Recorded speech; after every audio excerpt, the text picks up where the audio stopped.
Who doesn't love a luxury car, especially one that's good on gas? Well, today we're gonna compare the OG luxury hybrid CT200H versus the new kid on the block, the Lexus UX300.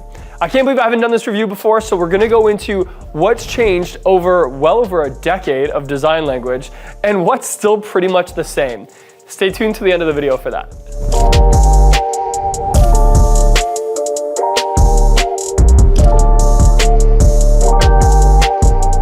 So let's start with the OG, which is the CT200H.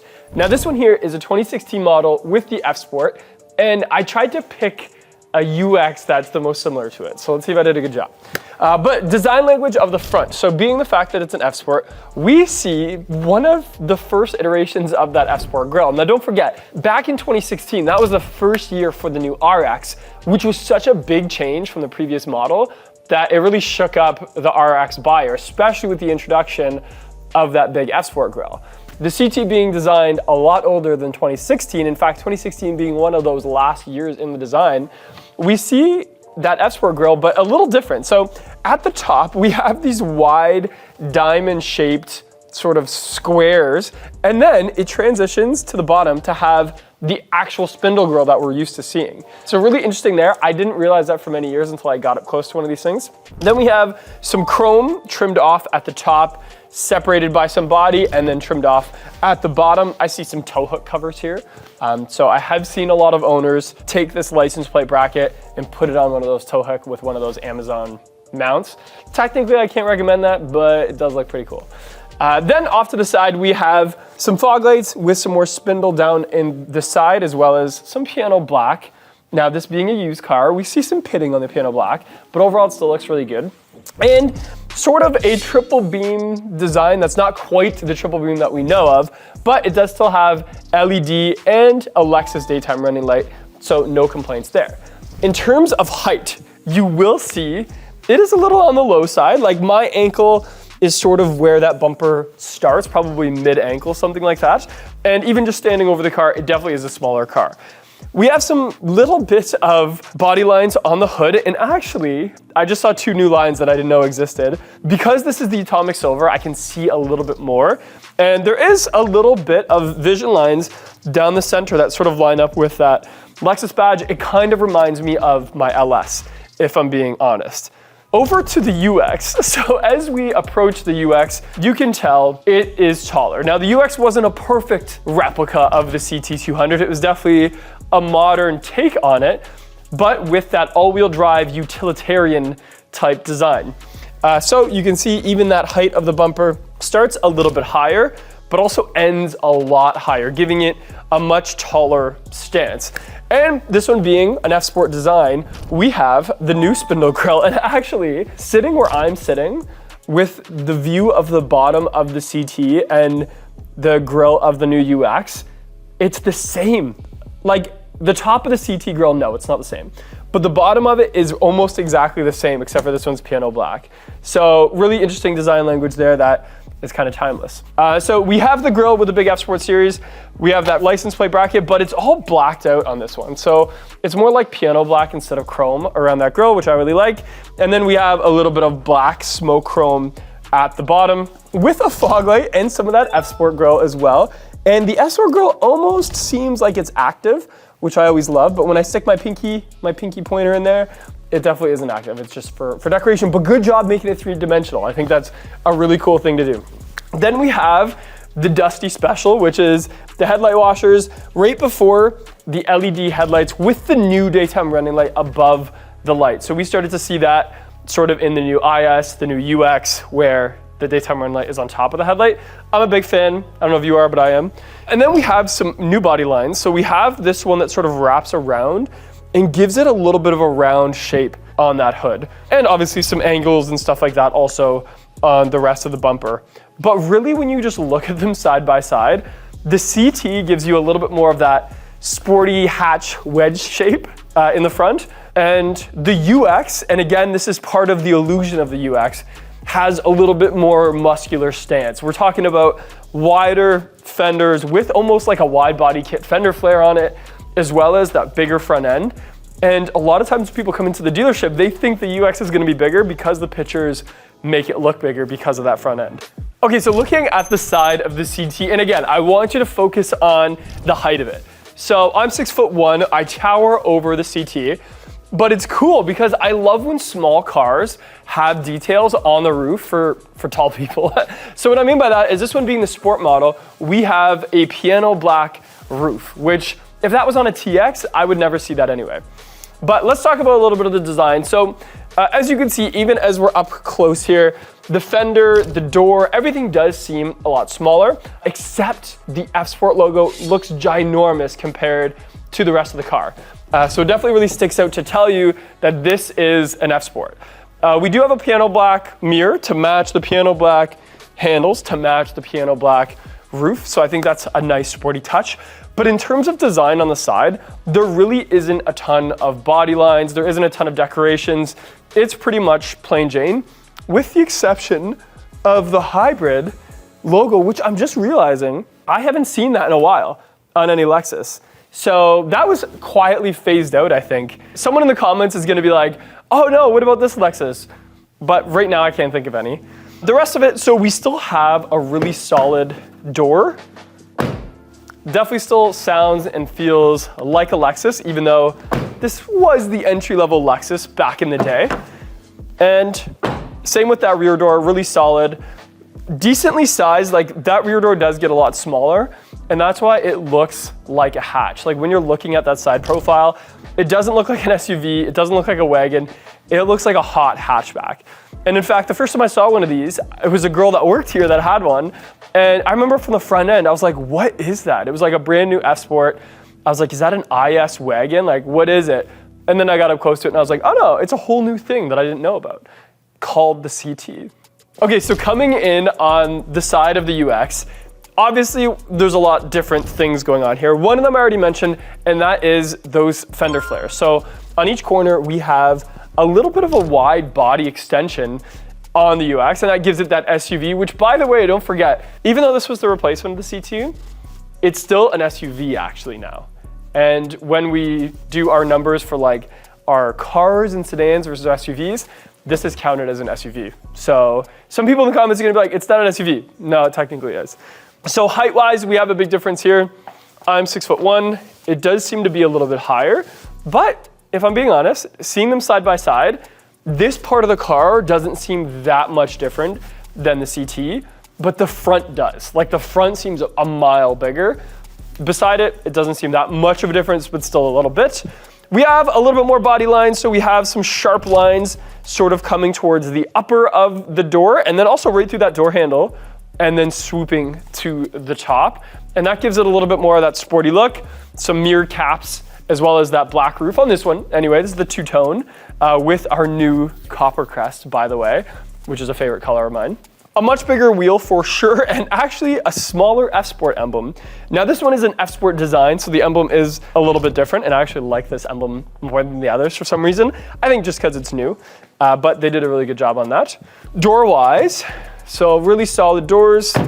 It's not the new electronic door handles, but the doors themselves, really, really solid. I would say the back door on this is probably slightly bigger than the CT and taller too. Like getting in and out of it does seem to be a little bit taller, but still a little bit of that hatchback design. Like if this car was a little bit lower, we could call it a hot hatch instead of an SUV. But the point of this redesign was to have something that's higher up to get in and out of. Coming into the back of the CT, so we actually have a little bit of a Euro taillight, in my opinion. I would say the lights themselves are a little underwhelming because nowadays we have such sharp taillight designs, and even back in 2016, the RX taillight was really sharp. And actually, when I think about it, even my 2013 GS had a really sharp taillight. This one is just a little bit subtle. It's not super LED, it's not super diffused. It's just kind of plain, but the backing makes it look a little bit Euro, which is kind of cool, I guess. We have a little exposed wiper. It's very small, by the way, but that's okay. And then we have a really cool spoiler, which I actually think ties in that sport hatchback look. Because this being the sport, we do have this diffuser. And actually, I'm just realizing now, even back in 2016, they were tucking away the exhaust. So, like I've said before, when it comes to EVs and sort of the design language of new cars, the CT was ahead of the time on that. So good job, Lexus engineers. And then we have the CT200H on one side, the F Sport on the other. And I did hear that this car being designed and engineered and built in Japan, that the quality was up there. And you can kind of see that as you sort of fiddle around with it and feel it for being such a small car. Inside the hatch, it is a manual hatch on this one with just a couple dampers. In terms of height, super easy to load stuff in and out of, but a little bit lower, I would say, a little bit lower to the ground because it is a car, not an SUV. You could fit stuff wide, but it's not super, super deep or super tall. And that's because even though this hatch looks straight up and down, it does have a little bit of an angle to it. We do have a tonneau cover though. So this is always a good way to show how big that trunk space is as it goes up. It's a little hack that I have, is all you have to do is just look at this space when the tonneau cover is open. And that'll give you an idea of how close that goes up. It does fold down those rear seats almost flat. So if you are worried about putting anything big in there, you could always fold down those seats and you could do like a 60-40 split and still have some decent space. But anybody buying this car is probably not doing so to fit like a full drum set. It's probably someone that, you know, maybe needs to use the hatch once in a while, but not all the time with like a full car full of kids or something like that. Okay, coming to the back of the UX, obviously it's more modern of a car. So we have a gorgeous tailline. Like, I know this comparison is a lot about the size and the vehicles and stuff, but this looks super sharp and I've always been a big fan of that new design. Also, they did make the wiper a lot bigger, so that was probably some feedback from previous CT owners, but to my detriment, they made the spoiler a whole lot smaller. It's barely there. So Lexus, bring back the spoiler. Some people say bring back the manuals. Lexus, bring back the spoiler, please. We do have UX300H off to the side. You'll notice it's all-wheel drive, and it is. And no more rear diffuser, actually. I mean, we have this hard plastic, which is really durable and nice, but no diffuser. And I just noticed I can find the exhaust. So that's interesting. Let's look inside the trunk. It's also manual. This one's also manual. Okay, so it's manual. It is a lot taller to put things in and out of. Space-wise, in terms of footprint, it's probably gonna be slightly bigger, but I'm not thinking it's like a huge difference. I do know with these, I'm just gonna check. Yeah, so you do also have an sort of obnoxious amount of space underneath that rear fake floor. In fact, it just keeps going and going and going. Because this one has run flats, so there's no spare tire under there, I don't think, from what I can see. So you do have some extra volume in there for a lot of loose stuff, and that way you can keep that trunk looking super, super organized. But yeah, decent space, decent height for the size of the car, but still, it's a small micro SUV in my opinion. Sitting in the CT now, I gotta say, for a 2016 used Lexus entry-level car, this is what's up. Like, I'm really impressed already. It is a little low to get into, I will say that. Maybe some people will say it's a little crammed, but there's so many things going for it that I think people need to ignore that. So for one, it is an F Sport, so we have the F Sport steering wheel. The leather on this one is held up nice, and it's perforated, which is a really nice touch. The red and black interior, like the leather itself has a texture to it, which I'm sure there's a name for it, but back in 2016, I was not with Lexus, so I didn't do the training on this car. So it is sort of textured, and I like that. It's not perforated, so it doesn't have the cooling seats, but there's something about a Lexus without cooling seats that makes the cushion softer and like more supporting. So there's been so many times like we'll get a base level NX or something without cooled seats, and I go to sit in it and I'm like, it's actually more comfortable, but I love cooled seats, so I probably wouldn't sacrifice it myself. Okay, what else is going on in here? So obviously the door entry was super, super substantial, like nothing felt light about it. And also I just noticed something that I need to point out. The door panels are different on each side. So on the driver's side, it's just like a little plastic bezel with the handle built into it. And on the passenger side, I'm looking at it right now, it's super different. The handle is actually more vertical and on an angle and has like a grippy to it. That's different and cool. Let's talk about the rest of the interior. So the interior itself is lined with not as much soft layered textures as we're used to in new cars. Everything's sort of like just the black plastic, and that's okay. It looks really classy. We do have some big cup holders here. I don't know if they would fit the biggest Yeti, but here's a little touch. Look at this. So even the side of that cup holder is padded because, you know, there's a chance your arm would rest there. So Lexus thought of that, which is great. we have just a little baby glove box, center box there, and then there's a little trap door. And do you want to see what's inside? We have 2 USBs, an aux, and a 12-volt little plug there. And that's neatly tucked away by the trap door. Now, I love this. I can't wait to show you this. So don't forget, cars and phones have changed at a rapid pace in the last 10 years. And here's a good telltale sign. Well, this used to be the perfect size for like an iPhone 4 or 3 or whatever was out back then, maybe a 5S, I can't remember, where you could just put your phone there and you'd be able to see it and it would stay stationary. Well, now, no phone is gonna fit in there, not the width or the height. And even if it does, it's gonna cover everything. But there was a time where this was good for phones. Now you can just put your change in there. I think that'd be a good spot for that. We have the heated seat buttons that are like the dial kind. And I like these ones because you can like set them and then tuck them away by pressing them again. And I also like them because in the wintertime, you can just leave that sucker on.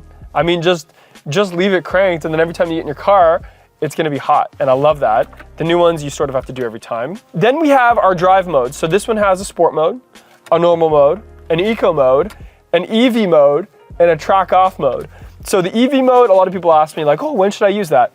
Realistically, on any of our hybrids, especially these early gen hybrids, I would just leave that alone. Just leave it in normal or eco, and then it'll kick in and out of EV as you wish. Now, sometimes pulling in and out of the showroom, I might hit EV so that I don't create any unnecessary fumes with the sacrifice of like other things, like power and AC. But I mean, most of the time you're not gonna use it.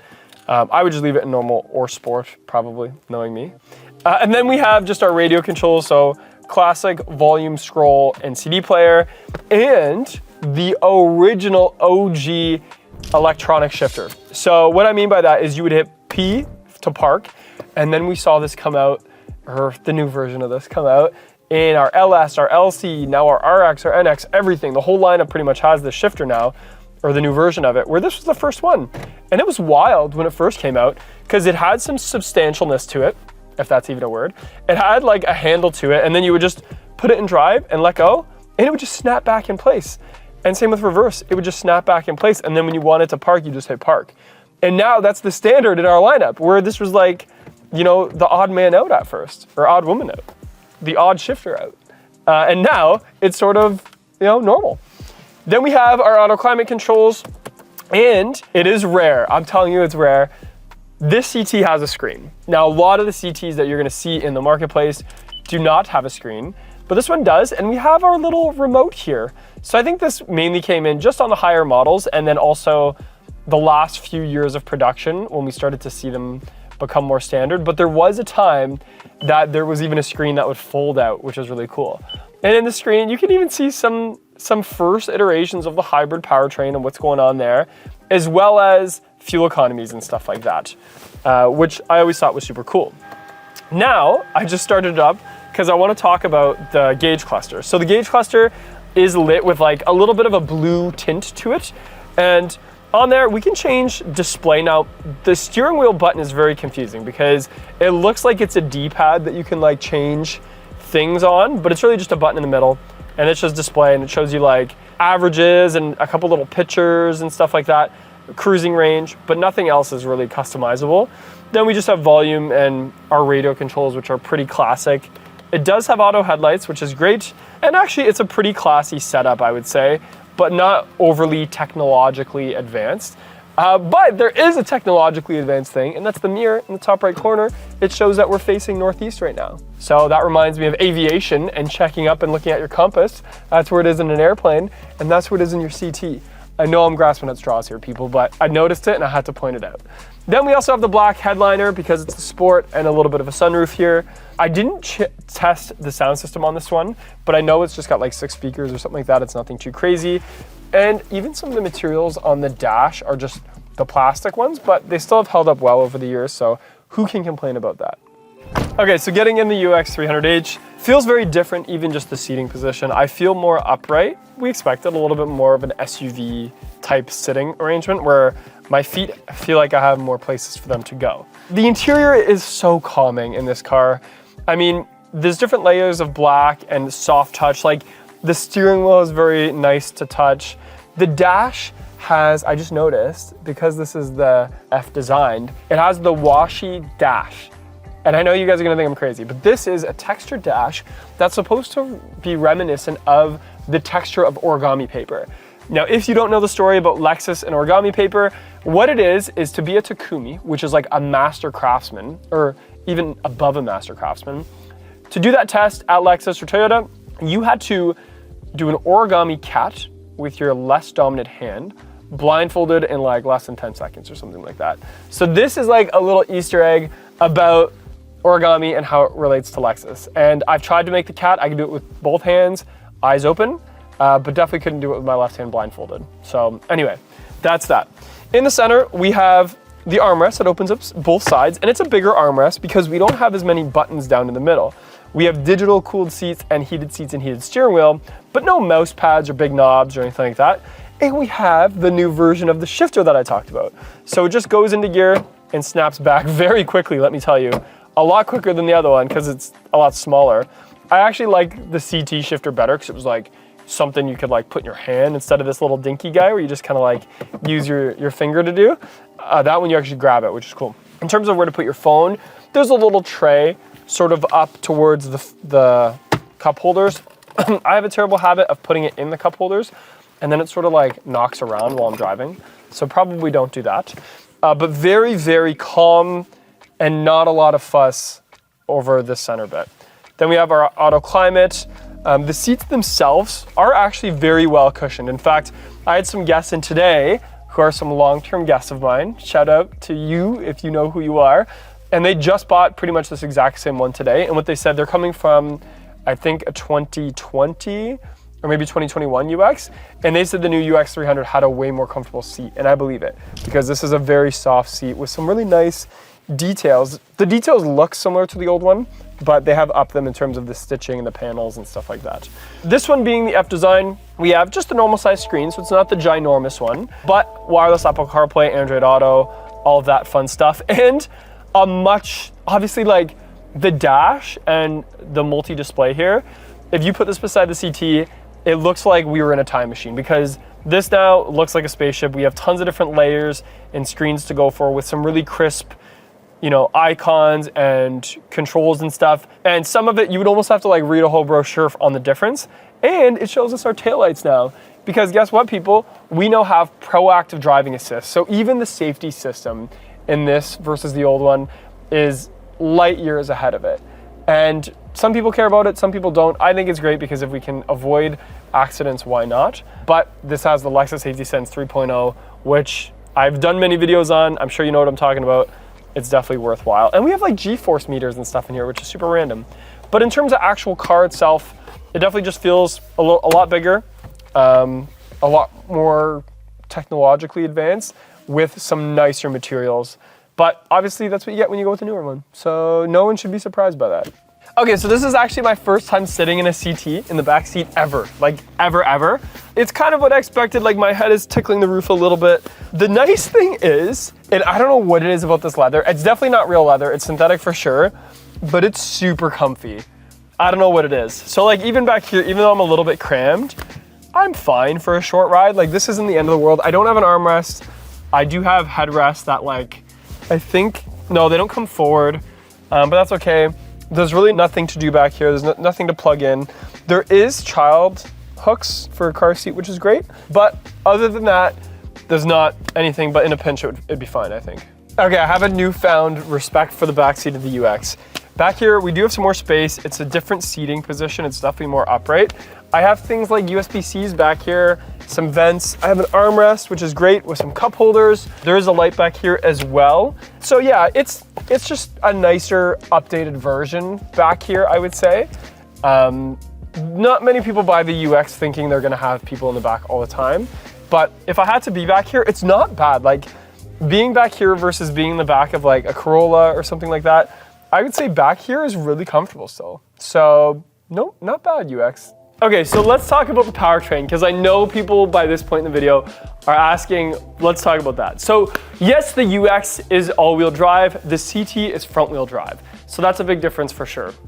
The horsepower, I had to write down because I was so shocked about it. So on the CT, back in 2016, it was 134 horsepower. The new UX300H is 196. So now we're seeing that new hybrid powertrain, like 3 generations newer versus the old CT, come into play. And I've driven both cars, and what I would say is the CT feels sort of like a hybrid assisted gas engine. So you hear more of that gas engine, there's a little bit of a delay, where the hybrid, sorry, the UX300 feels like a gas assisted hybrid system. So you really feel that punchiness of the hybrid, the smoothness of the hybrid.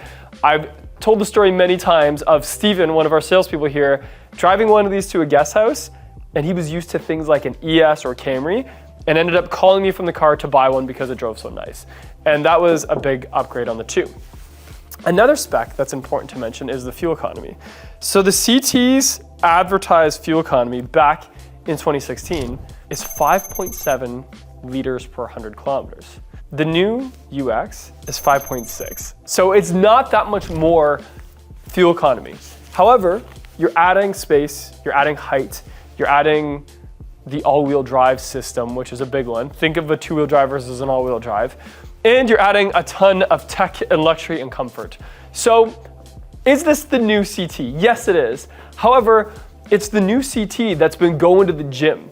And you can see that when you look at the design language. It's got the broader shoulders, it's a little bit taller, it's done leg day, and it's still that great fuel economy, small SUV, which works for a lot of people. So that's the comparison between the CT and the UX. Let me know in the comments below if you like this video, which one you would choose if you had the choice, and if there's any old versus new cars that I should do that I haven't done yet.